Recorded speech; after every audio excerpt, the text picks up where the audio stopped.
Welcome to the Silicon Slopes Conversations. We're here with Arian Lewis, who's the co-founder and CEO of Kiln. How are you? Cheers. Great to be here. Thank you. We've been through a lot over the years, but that's not what we'll talk about. I've heard the founding story from you, and I've been in Kiln with you, and it's under construction. I've been in Kiln with you, and it's all done and beautiful. But there's a cool story behind it. Let's start there. All right, cool. Well, first of all, thank you for coming. I'm sure you all have more important things to do than be listening to me drone on. And I hope that the pizza is good enough that it makes up for any deficiencies in what I have to say. I do want to also just say thank you to Silicon Slopes, Garrett and team. I just have to say this is an incredible organization, and we should all be very grateful that Utah has Silicon Slopes. There's a lot of places that don't have an organization like this that pulls people together, that kind of gives voice to the ecosystem. We're just fortunate that we have this in our state, and so, big round of applause for Silicon Slopes. Thank you. Thank you. So, I think everybody who starts a company sort of, it comes from a place where it connects to something actually that's sort of at the core of who they are, what's important to them. Oftentimes it goes back to their childhood. So I will tell you a little something you probably don't know, which is that I built a space simulator when I was 13 to 16. I was a little bit of a kid still at 16 or 17. Most people were probably more mature, but I was building like a Starship space simulator in my mom's garage. And I really loved building a place that had a whole story to it, and really enjoyed the process of kind of creating this thing. So fast forward many years, I actually worked in real estate for a while and worked with active adult retirement communities where you bought a community and you got a house with it kind of thing. And then I went back to school. I did an MBA. I did a tech startup where I worked with tech companies, and I worked in open innovation. And I studied open innovation. I was really interested in open innovation, which is the process of getting multiple companies to work together on a single product. Or having multiple companies provide a product into a company, and the company being the platform. So like Procter & Gamble is a good example. They, for many, many years, they have had mom and pop inventors bring in their super cool new, cleaning spray, and they launched that through their platform. So I was very interested in that, and we started a company called Tech Capital, which we took public actually as the Series A. It was kind of a weird way to raise your Series A, but we took the company public on the London Stock Exchange, and I decided I was pitching Tech Capital to Barclays, and when I pitched Tech Capital to Barclays, they were like, we love what you're doing at Tech Capital, where you're getting multiple companies to kind of help, or IP to kind of help companies build new products and services. Why don't you come do that for Barclays? And so I was hired as the head of open innovation for Barclays, and I worked in the group function under the COO and chief design and digital officer, who, just a shout out, at that time was a guy named Derek White, who's now the CEO of Galileo here in Sandy, Utah. But we realized that the biggest challenge that Barclays was facing at the time was how Barclays gets its head around the world of financial technology, and particularly the technology that was happening in the early stage sort of startup arena. Now, as an MBA student, I had studied coworking, which was very, very kind of familiar to me, because even though this sounds odd, I built active adult retirement communities, and they were like communities of people that are involved in pottery clubs and hiking clubs and bocce ball clubs and things like that. And when I thought about coworking, I thought, well, this is interesting because it's really a work community that is really built around common interests and so forth. So to make a long story short, when Barclays asked the question of how do we get our heads around fintech, I said, well, I think we should create a co-working space for fintech companies. So we launched a co-working space in Whitechapel, London, which if you don't, maybe some of you have watched Peaky Blinders or other shows about London. And this is the part of London that doesn't typically make, it's not Notting Hill, doesn't make it in the movies. There's a Bangladeshi Muslim market right outside of this space that we found. We found a space that had been a department store, but it had been abandoned for 20 years. It was called the Harrods of East London. And it was riddled with mattresses and needles and graffiti, and it was kind of crazy. And we said, we're going to turn this into a really great place for fintech companies in London, which we did.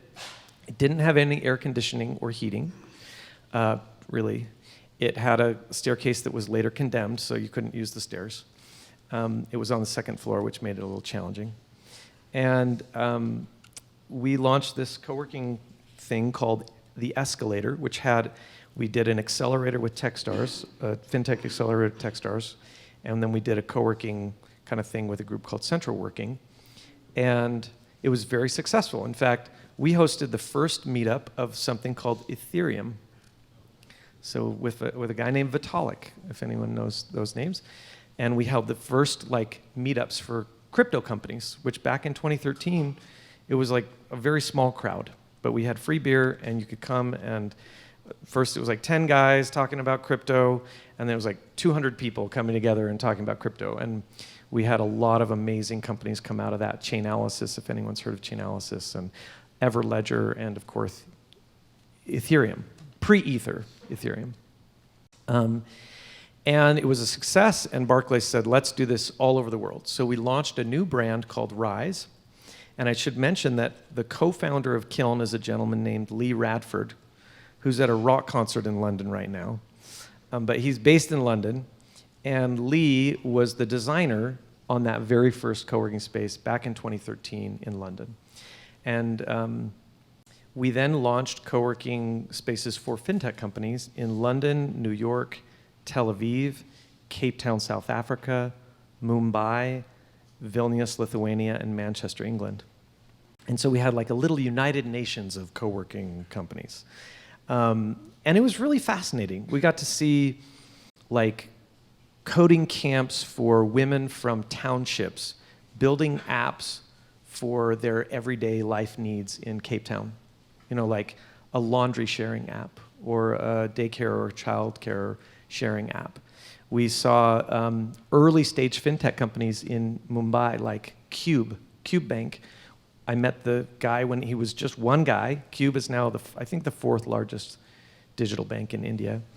And Cube Bank was started by an engineer out of Apple. Just one guy came back to India. India is a super exciting market. Started this fintech company. And we saw amazing cybersecurity in Tel Aviv. I had a guy actually hack my iPhone in front of me just to show me that my iPhone could get hacked in Tel Aviv, which is very interesting, great, amazing, brilliant people in Tel Aviv. And then, of course, London and New York. And I moved from London. I had been starting this brand in London, and then I moved to New York. I was there a couple of years. And it was while I was in New York that I decided we should start Kiln. Was that a very long answer? It was awesome and I'm very sorry. insightful. No. So starting Kiln, it was you hanging your own shingle, and you're going to do it, with your co-founder, but you have your own way and design of doing it, right? Yeah, exactly. So we had done this for about 5 years, and I had like 1 million flyer miles, and I was gold or whatever on every airline, and my wife wondered, when she'd ever see me. And it wasn't working super well on the home front. And we lived in Connecticut at the time, and just felt like Utah was starting to really show some signs of a great tech ecosystem evolving here, and I felt like we would have a home court advantage to come back and build a brand here in Utah. But it was never intended, the brand, Kiln, has never been intended as a Utah brand. It's really meant to be a brand that could live anywhere, but we're focused on the Mountain West and West parts of the United States, which we think present a tremendous amount of opportunity over the next decade. Yeah. So for the launching of Kiln, it requires a space that has stairs that work. And ideally HVAC. Yeah. 4 walls, no mattresses, no needles. So you would have to probably raise money, have a business plan, have a vision, all of that. And you don't have like the big support structure of Barclays or these others, which sounds similar to kind of any entrepreneur, but like these hard assets and costs right at a gate. How did you tackle that? Well, I think the first thing is it really helps to learn a new business or something that you want to do I was going to say on someone else's dime. I don't know if that's the right way to put it, but basically the 5 years that I had doing this with Barclays, I wasn't carrying all the risk. I also didn't own it. And so it was something that really gave me a good kind of feel for what needed to get done and how to do it. So that's the first thing. If you're a founder thinking of, or if you want to become a founder, pick an industry you love, learn that industry or that business. But you're more likely to have some success if you have gone through a little bit in that industry beforehand. I started Kiln by moving my family to Utah. We lived in a little condo. It had an attic. I bought a laptop, and I wish that Kiln had existed at the time I was building Kiln because I would have been working there.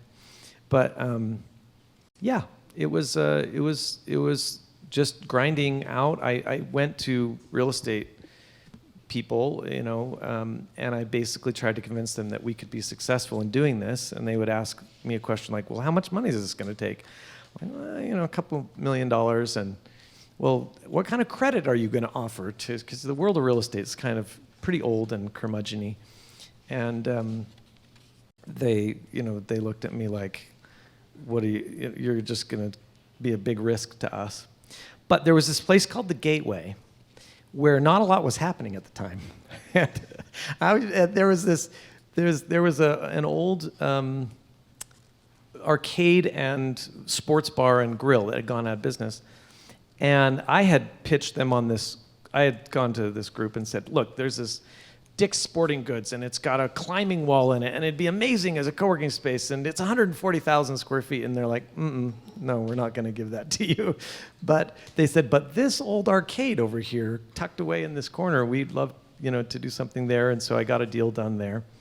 And then I found some investors that believed in me and Kiln, and we just started going, So that was 2018. Very cool. And that's when I met you over in that office, and we were talking about church and state and the Gateway and all of that, right? And I thought the Gateway was a great spot just because they have parking. That's right. I mean, that's one of the big assets. The Gateway has great parking and great transportation access. You can get there on the front runner or on the tracks or right off the freeway. It's really actually a super cool location. Yeah. All right, so now the rubber's going to meet the road. You've got hard hats and hammers. When you see pictures of real estate folks, they've got the blueprints out, but they're in a suit, and then somebody else is doing the work, right? So you're financing, designing, you've got your blueprints, but then at the same time, knowing you were envisioning like how you wanted people to experience Kiln. So a lot of trains converging at the same time. How did you manage that? Well, the first thing I have to say is that the Kiln's success has always been and will always be its team. So I have been a part of that, but we actually have an amazing team. We actually have a number of our team here today. And Lee Radford, who was, at that time, our little team was like 3 or 4 people. Lee is really a genius at his craft, and he's been developing design and co-working for 12 years. And so he really understood kind of how to take this box that was quite unique and kind of turn it into something special. And it was a collaborative process, but I really want to make sure that I don't steal the spotlight, because it's really actually the result of any good company is actually the collaboration of many people. So the biggest challenge is that when you're building something you've never built before, you think you know how much it's going to cost, but you don't actually really know how much it's going to cost. That's true with tech. It's true with building a building. It's true with kind of almost anything. The one thing that is certain is it will always cost more than you think it will. So that was the case with Kiln. And so in order to solve some of the cost issues, initially what we decided to do was actually build some of our own products. So if you come into Kiln today, you may or may not notice, but there are over 20 different products that we've designed and manufactured with partners that are unique to our operation or our business. And it was through the manufacturing of those unique products that we were able to achieve both a member experience and an aesthetic that came in close to budget, but not exactly on budget. All right. And those products would include like desks and things like that? Desks, the paneling system, the storage systems, the phone booths, all of the kind of componentry that is actually pretty difficult to find, especially if you want it done in a particular way, or you want it to be done in a way that it all works with each other. All right. Yeah.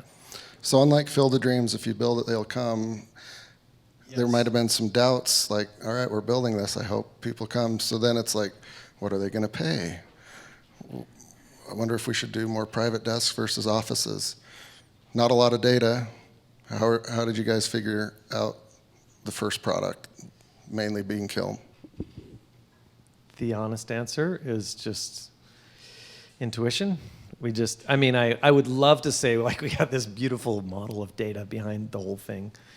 But a lot of it was we were confident in the experience that we had prior to this, to doing this, and we believed in the experience that we had, and we leveraged that.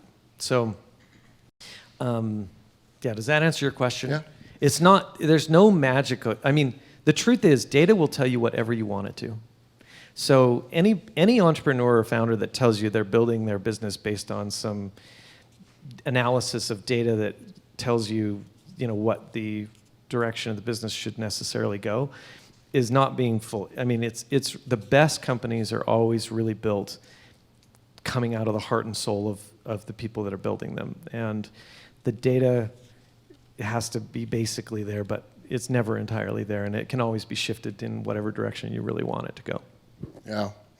And so the end result was a mix of desks, small offices, Yes. bigger offices, accommodating all sorts of variables, correct? Yeah, physically, that is true. The best thing about Kiln Salt Lake, which launched first, and Kiln Lehigh, is the people and the way that they actually started to feel a sense of community, and it's communal. And then the desks and the chairs and the office sizes have changed or modified, but we're getting better. We're actually getting better at community now. But the most rewarding thing was the people. Now, I missed one part of this story, which was kind of an important part. Salt Lake is the first permanent space we built, but we actually built a prototype in Lehigh. Do you remember that? Mm-hmm. So a really brilliant guy named Eric Woodley told me, you got to test this thing out. And so I did miss this piece of the story, which is we took a bunch of our products and we set them up in a temporary space, 26,000 square feet, which isn't that small, actually. And within 3 months, it was full. And it allowed us to kind of test and gauge what was working well and what wasn't. So, yeah. All right. I guess that was our data. Yeah. And so you're filling up the office, which is a good feeling, both for you personally, the team, and also the bank account, right? Yes. Yes. And when I walk into Kiln, I sense a strong positive energy, right? Because it's full of people working. A lot of them are working on their dreams and their passions. And for somebody that's easily distracted, I just see like a bunch of fun conversations and good people to know. But you guys have thought through, right? Whether the kitchen should be here, what types of mixers in the afternoon. What has been some of the more fun things that you've seen as far as like these serendipitous connections with the folks in Kiln? Well, we've definitely seen people actually meet and become co-founders. We've seen people meet and get married. Some people meet and don't get married but have a lot of fun together. We have a lot of people that just have built relationships there that either they're a supplier to one another or they have built a product together.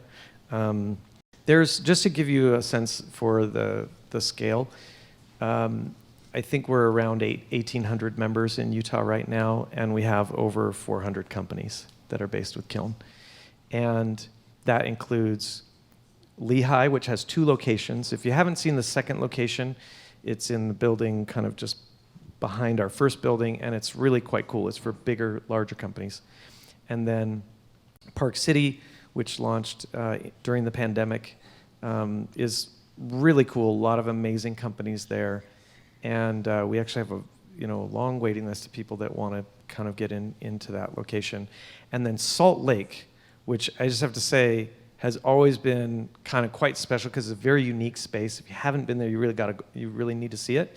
But we just doubled the size of Salt Lake. We expanded, and it has now 50,000 square feet, and it has some of the coolest. It is got the most amenities of any location we've ever built. So I'll just name some of them. We have a beautiful theater. We have a new cafe coming in with Midway Jerks, which is a really cool like local coffee, cold brew, homemade energy drink, and a couple other cool food items coming in. We have podcast studios, refresh rooms, nap rooms, a music room, a film studio / flex space. We have a new gym pod. We have over 20 meeting rooms in that location. In fact, I think it's 22 meeting rooms. We have an atrium / sunroom. We have, God, what am I forgetting, guys? There's more, but it's actually really dynamic. And having traveled the world and seen well over 100 co-working spaces, I can honestly say that Kiln Salt Lake right now has amenities in it that I've never seen combined in any other single co-working space. Yeah, it'd be tough to be a complainer in Kiln, right? Like, you guys have thought through a lot. Well, we don't. There are a lot of things we can still do better. Yeah. I'll say, and we're working on acoustics, and we're working on meeting room technology, and we're working on a number of things that I don't think we're actually world class at yet, but we're going to get there. Yeah, and the attention to detail that you and your team have is like clearly evident, right? From the decorations to the flow and all of that. So when people would, I was on a sponsorship call or partner call or just random walk-ins, they'd say, "Tell me about Kiln. Is it like WeWork?" Which I'm sure you've heard a few times, but Like there are every day. There are competitors. People ask me every day, like, why are you different than WeWork? So yeah, there's the question. How do you guys differentiate? So there's a lot of ways to answer this question, but I'll just say, I think that WeWork was really looking at the equation of how you optimize space. Who here has been in a WeWork? Raise your hand. Okay, all right. Who here has been to Kiln? Okay, it's about similar. WeWork, I think, came from a place where in downtown Manhattan, you really had to figure out how to make it frictionless to get into space.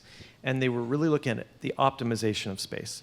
So their spaces are more dense than Kiln. They are able to scale their model faster because they're less boutique. They're a little more standard in the way they build things out. They have a really great operation, and I really commend their team for having gone through what was definitely a spiral down, and now they've stabilized, and I think they're going to be a great player going forward. Kiln does not think of itself as a space company. We think of ourselves as a lifestyle brand. And what we want to optimize is the quality of life that you have while you're at work. And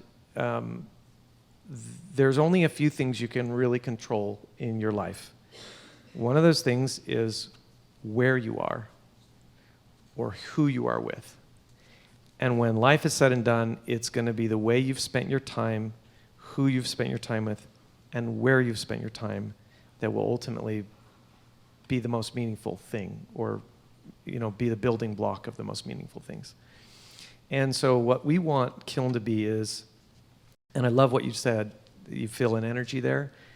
That's actually hard for us to create. We have amazing people that put heart and soul into it every day. Gibson's sitting here. Gibson's our community director in Lehigh. And he genuinely cares about people and cares about our members. And that's what you actually feel when you're there.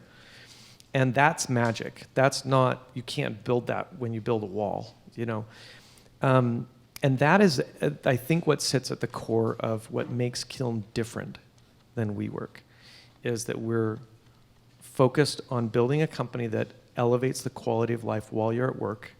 It's not about optimization of space as much as it is about enabling a great quality of work at a price that makes sense. And then also, where our team really gets energized is just caring for people. And you'd be surprised the things that happen at Kiln that have an impact on people's lives, not just their work. Yeah, I think the inherent advantage of a place like Kiln is you could show up to work one day and not know what glorious interaction you're going to have that day that could change your life or your company. And that doesn't exist in a normal office. Yeah. Or you can get your hair cut, or you can join a yoga class or a mindfulness group, or you can,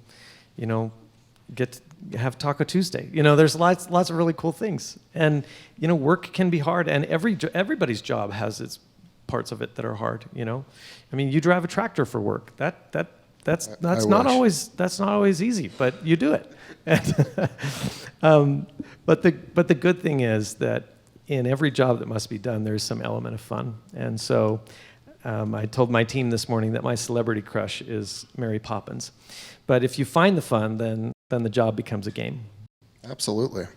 And I think you guys have done really well in nailing that. And what's the point of life if there's not a lot of fun sprinkled in? Yeah. Yeah, there's always going to be spreadsheets and emails, but... Yeah, JJ, a lot of spreadsheets. Yeah. All right.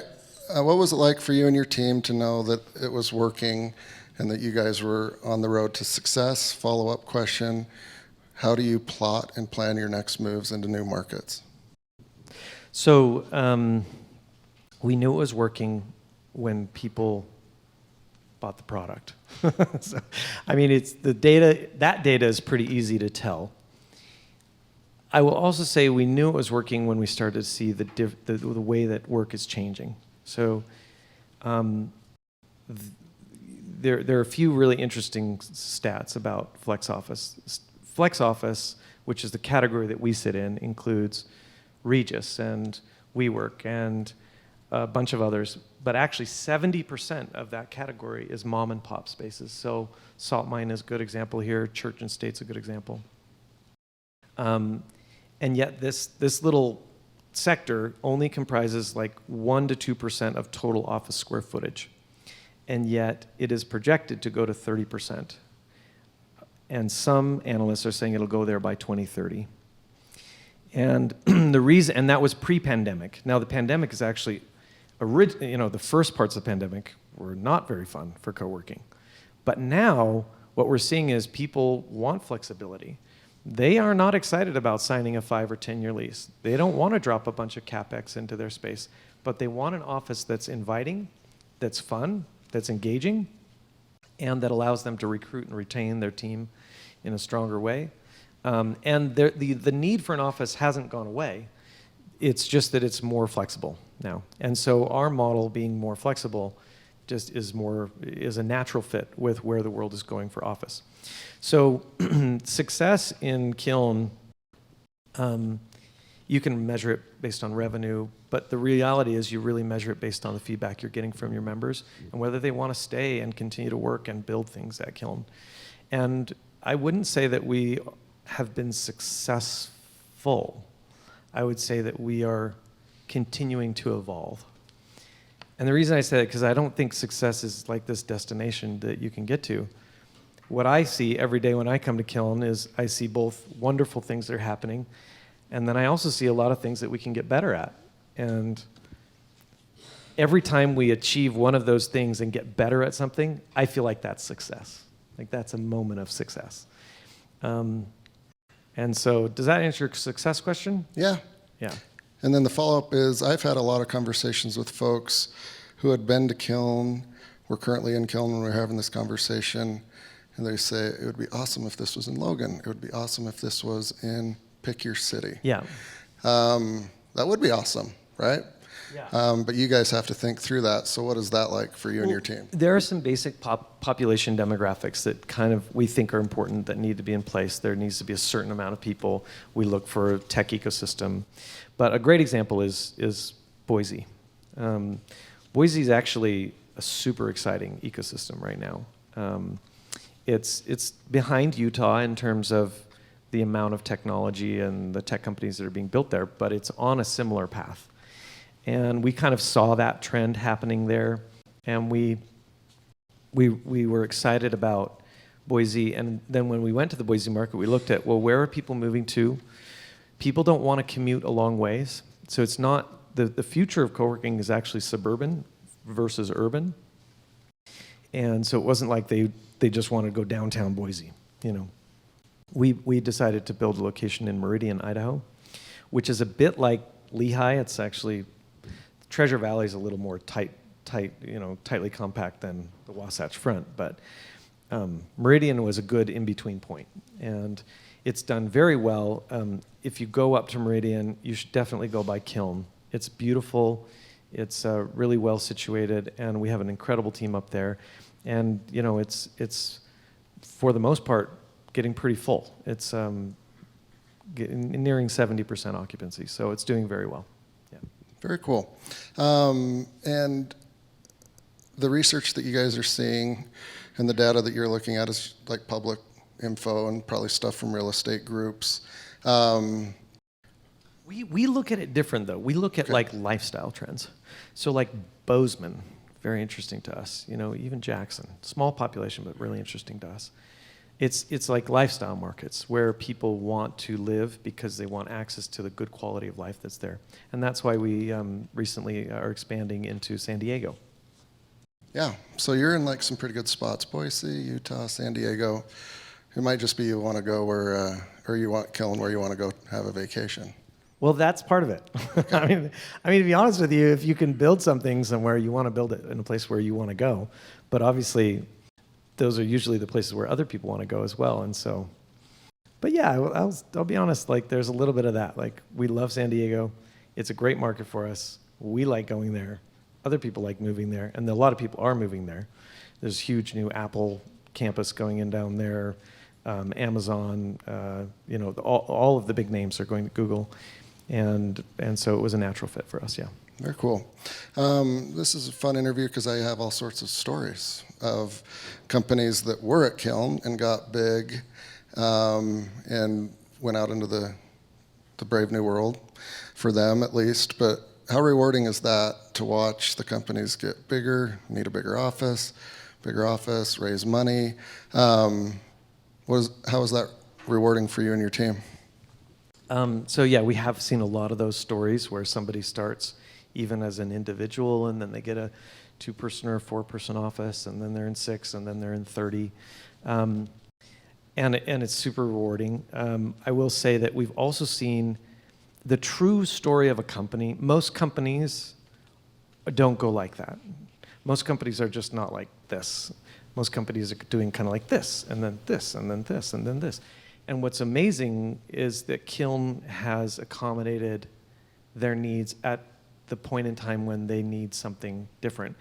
The I-15 is sort of riddled with bad examples of when somebody's like, you know, we're 50 people now, but we're going to be 500 people in a few months.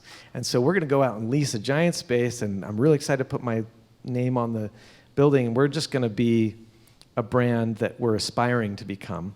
And then they get locked into a situation which is really hard and damaging to the company. Most companies have an 18 to 24 month runway. Like they've got enough cash to go for 18 to 24 months. Average company, takes at least 3 to 4 weeks to settle into new office space. So they're, of that 18, they're sacrificing 5 to 7% of their runway in just moving and getting settled and trying to get desks built. And there's countless stories of founders heading to IKEA to buy some desks and chairs and stuff.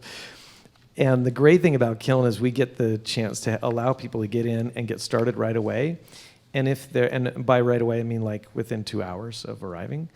And if their business is going as they planned, then they get to go through, this incredible journey of sailing to the moon.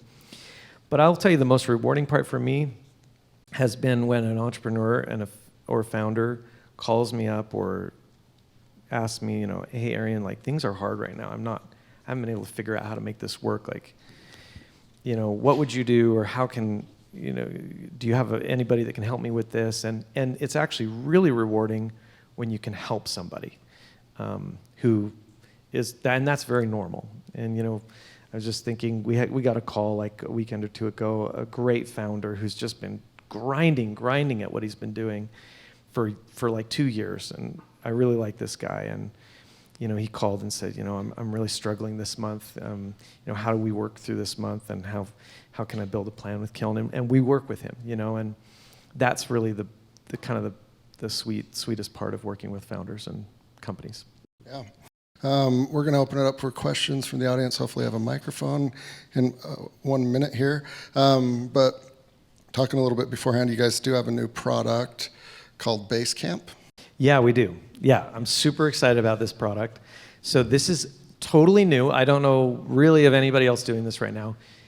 Let's say you have a primarily remote team or remote first team. Kiln is now launching a product which we're piloting in Lehigh, where you can come with your team and have an office for a day a week.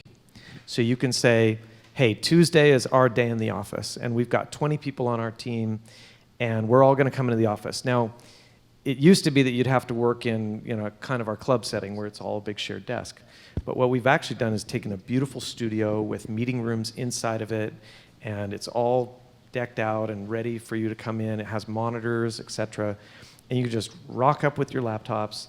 All of a sudden, you have a full suite and office for that day a week. And we think this is going to be a really important part of our future. I love it. Because as you know, in our interactions over the years, I like an office and I like seeing people and talking to them. I wouldn't last a week and if it was all virtual, right? Yeah, and I'm the same. Yeah. I need people. Yeah. Yeah. Yep. For any number of reasons. Yes. A lot of reasons. All right. Raise your hand if you've got some questions for Arian. So I was just curious, I was looking at your LinkedIn resume here. So you went from a tech company and then you transitioned to more of like these classic like hard goods location type things. So like I'm building a tech company right now, and I imagine that you going from that to Kiln was a huge jump. So like, I guess what was your desire to do that, and like what kind of pushed you through to make such a big change? So I was really, at that time, I was very interested in multi-party innovation and open innovation. And what I was doing with Tech Capital, I was the business development guy for Tech Capital. I was the sales guy for Tech Capital.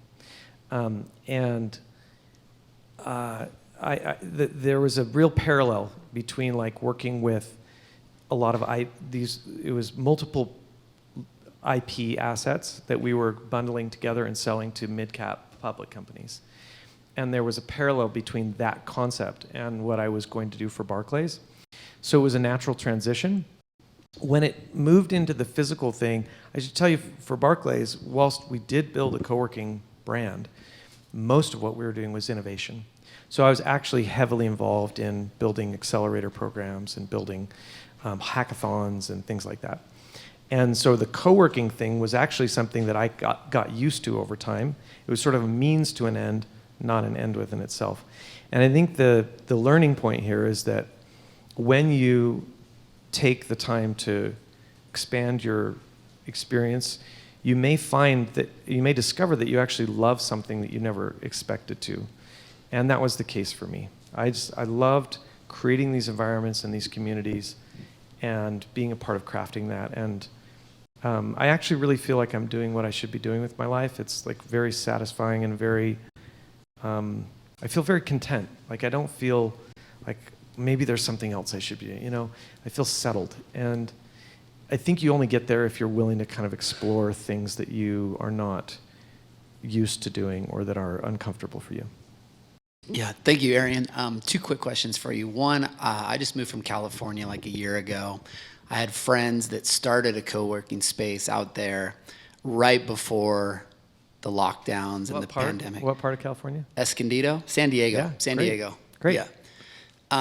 And I saw what they went through with the lockdowns and the pandemic. I'm curious, what did you guys do to just manage that? Maybe it wasn't as intense here as in California, but what was your strategy to survive the early phase of the pandemic? And the second question, I'm just curious what you see as the future of co-working versus traditional office, return to office, and where you believe that's headed the next number of years. Cool.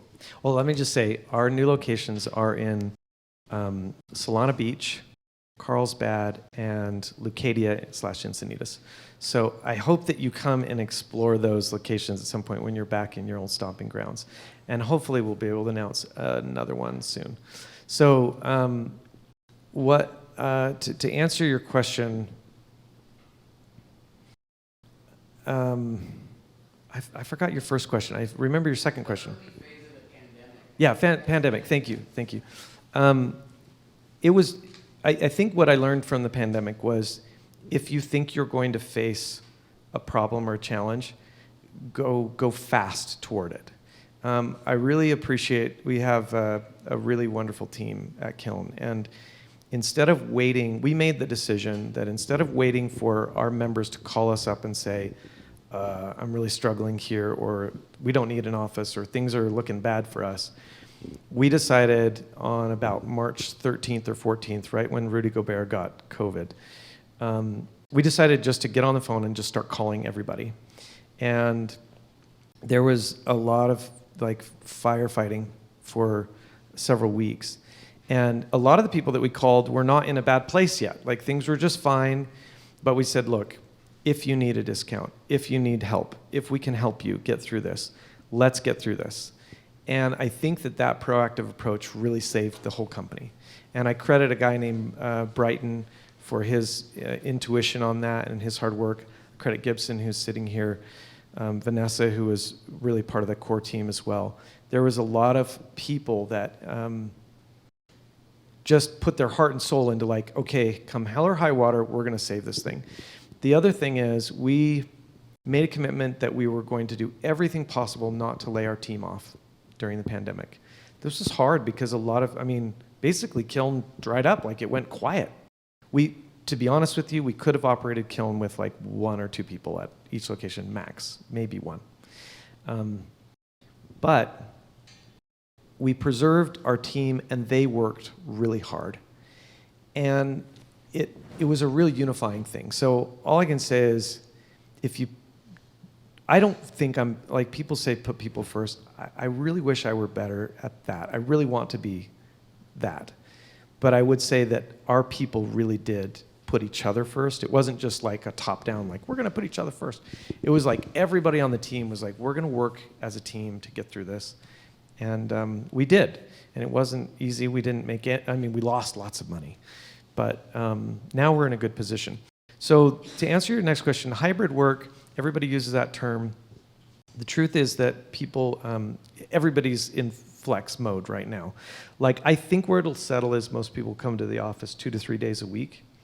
The one thing that's going to come out in the data that people don't fully realize yet is, if you're a young company and you're going through product iteration or product development or pivoting, you really need to be together in person more. And the reason for that is that it will increase the resiliency of your company. I do credit Kiln during the pandemic, because we were in person. There was like a caring and a unity that couldn't be created through Zoom. And so young companies need to be in person more. Larger, more established companies where it's you're kind of building or just running a process a little bit more, you can be more flexible. Still important to be together a couple days a week. So I think that's what we'll discover. In the very first parts of the pandemic, a lot of people were like, we're just as productive, like it's just as good. And then the data came out, and it's like 1 out of 3 people in Utah are suffering from anxiety or depression right now. And it's like, we are one whole person when we go to work.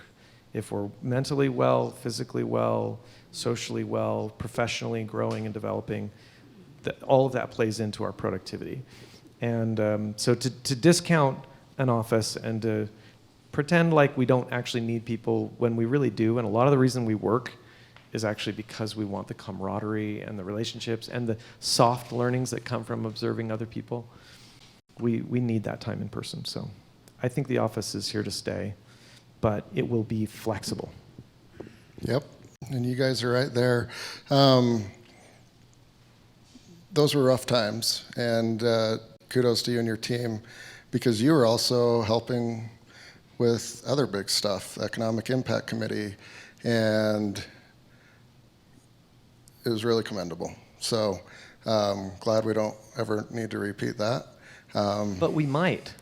We might. I mean, and so the learnings from it could really come in really they could be very important for what comes next.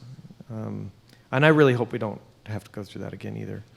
But I really felt like, I feel encouraged that we can get through hard things as an ecosystem, as a community, and as a company. Yeah. As we were getting that Economic Impact Committee spun up, your name was on the list, and we're like, oh boy, he's going to be in survival mode, him and his team. So again, thank you. That was a big benefit to the community. Are you able to stick around for a few minutes, or do you need to jet? I can say hello to cool. anyone who has questions. There's probably others that have questions. So thank you so much, Arian. This has been great. Thanks. Appreciate Thanks, it. guys. Thank you.